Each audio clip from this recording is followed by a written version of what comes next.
Assalomu alaykum uka. Sog'ligingiz yaxshimi? Tuzimsiz, charchamayapsizmi? Xo'p, anchadan beri ishlayapsizmi shu sohada? Shu 1 yil bo'lib qolyapti. 1 yil bo'lib qolyapti. Xo'p, qarang, qiyinchilik bo'lmayaptimi? Yaxshi. Uydagilar qarshilik qilishmagan, a? Yo'q. Hech qanaqa og'ir vaziyat bo'lmadi. Hammasi yaxshi. Yaxshi, Xudoga shukr. Xo'p, qarang uka, bitta narsa qilmoqchiman sizga. Ya'ni ishlayotganingizni ko'rdim. Yosh bo'lib turib shuncha ishlayotganingiz bor, lekin boshqalar bor. Misol uchun, katta yoshda bo'lib turib ham faqat bekorchilik bilan band bo'lyapti, oilasini boqolmayapti. Shu narsa bo'yicha video olayotgandim agar qarshi bo'lmasangiz. Yo'q, qarshi emasman. Keyin 50 ming sizga. Rahmat aka. Buni ehson sifatida qabul qilasiz. Barakalla ishlayotganingizga gap yo'q. Mard odam ekansiz. Misol uchun shu yosh bo'lib turib ham o'sha uydagilarni, oilamni boqaman deganingiz uchun bu narsaga gap yo'q. Yana bitta Rahmat. yo'li bor. Qarang, misol uchun shu hozir bizni ko'rayotgan insonlar bor-da.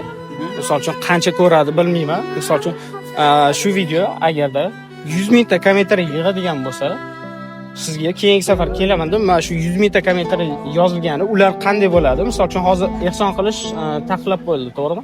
O'shani bularni ehson qilish yo'li bunaqa bo'ladi. Misol uchun har bitta odam bittadan like bosadi, kommentariy yozadi, farqi yo'q. 100 ming bo'lganda kommentariy sizga kelamanda yana 100 ming yo bo'lmasa qo'shimcha agar iloj bo'ladigan bo'lsa 200 ming so'm pul berib ketaman. Rahmat.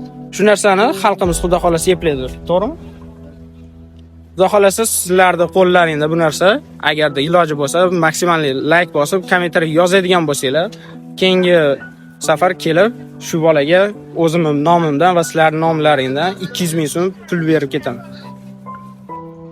Ko'rdinglar, yosh bo'lishiga qaramasdan 8-sinf bolasi halol mehnat qilib, arava tortib bo'lsa ham o'zini uydagilariga o'z yordamini, ya'ni kamchilik bo'lmasin deb qo'ldan kelgancha yordam beryapti. Bu narsani olishdan maqsad nima?